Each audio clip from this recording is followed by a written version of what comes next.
శ్రీ గురుభ్యో నమః. యా దేవీ సర్వభూతేషు శక్తిరూపేణ సంస్థితా నమస్తస్యై నమస్తస్యై నమస్తస్యై నమో నమః. ఆషాఢమాసం వారాహి నవరాత్రులు 6వ రోజు ధూమ్రవారాహి పూజ. ఈరోజు అమ్మ ధూమ్రవారాహిగా దర్శనమిస్తుంది. అంతేకాకుండా ఆషాఢ శుక్ల షష్ఠి ఈ రోజున తల్లి మహేశ్వరి రూపంగా కూడా అనుగ్రహిస్తూ ఉంటుంది. మన పురాణాల ప్రకారం శక్తికి ఉన్న 7 ప్రతిరూపాలే సప్తమాతృకలు. వీరే బ్రాహ్మి, మహేశ్వరి, కౌమారి, వైష్ణవి, వారాహి, ఇంద్రాణి, చాముండి. కొన్ని నమ్మకాల ప్రకారం 8వ మాతృకగా నారసింహిని, మరికొన్ని సాంప్రదాయాలలో 9వ మాతృకగా వినాయకుని ఆరాధించడం జరుగుతోంది. దుష్ట శిక్షణ కోసము భక్తులను కాచేందుకు ఈ సప్తమాతృకులు ఎల్లప్పుడూ సిద్ధంగా ఉంటారు. శ్రీ వారాహీదేవి యొక్క అత్యంత శక్తివంతమైన మరియు ఉగ్ర రూపాలలో ధూమ్రవారాహి ఒకరు. అంటే పొగరంగులో ఉండేటటువంటి అమ్మవారు. సప్తమాతృకలలో ఒకరైన ఈ దేవతను ముఖ్యంగా వారాహి నవరాత్రుల్లో ప్రత్యేకించి 6వ రోజున ఆరాధిస్తారు. ఈ తల్లి ధూమ్రవర్ణం అంటే పొగరంగు. దేవి శరీరం పొగరంగులో తేజోవంతంగా ప్రకాశిస్తూ ఉంటుంది. ఇది అజ్ఞానాన్ని, శత్రువుల నాశనాన్ని సూచిస్తుంది. అంతేకాదు ఈ తల్లి వరాహముఖాన్ని కలిగి ఉంటుంది. అంటే భూమిని ఉద్ధరించిన వరాహమూర్తి యొక్క శక్తి స్వరూపం ఈ తల్లి.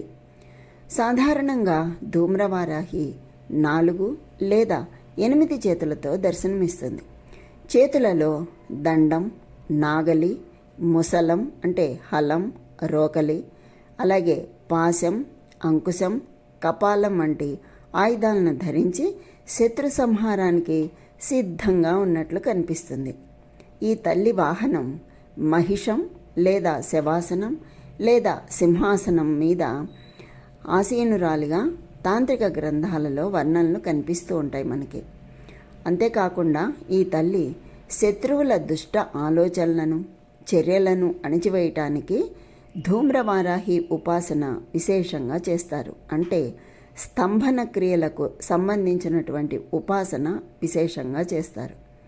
అలాగే నరదృష్టి, చేతబడి, తంత్ర ప్రయోగాలు మరియు ప్రతికూల శక్తుల నుండి రక్షణ పొందటానికి ఈమెను పూజిస్తారు. కోర్టు గొడవలు, శత్రు బాధలు, తీవ్రమైన అనారోగ్య సమస్యలు ఉన్నప్పుడు ధూమ్రవారాహి మంత్ర జపం లేదా స్తోత్ర పఠనం రక్షణ కవచంలా పనిచేస్తుంది అని నమ్ముతారు. 6వ రోజున ధూమ్రవారాహిని ఆరాధిస్తారు. మానసిక ప్రశాంతత కోసం నీటితో వెలిగించే జలదీపం పెట్టి అమ్మకు పులిహోర సమర్పించాలి. ఇలా చేయటం వల్ల దీర్ఘకాలిక రోగాలు నయమై శత్రుబాధలు, భూతగాదాల నుండి విముక్తి కలుగుతుంది అని చెప్తారు పెద్దలు.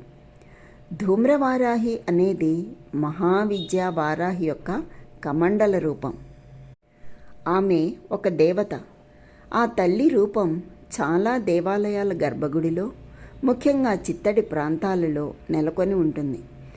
ఆమె గృహస్థులను కాపాడుతుందని, పొలాలను సాగు చేస్తుందని మరియు మంచి దిగుబడిని అందచేస్తుందని కూడా నమ్ముతారు. ధూమ్రవేణి దేవి యొక్క 10 అవతారాలలో వారాహిదేవి ఒకటి. ధూమ్రవారాహి అవతారం పొట్టి జుట్టుతో 4 చేతులు కలిగి ఉంటుంది. వారాహి దేవతను ప్రధానంగా ఉత్తరాఖండ్ మరియు హిమాచల్ ప్రదేశ్ ప్రజలు పూజిస్తారు.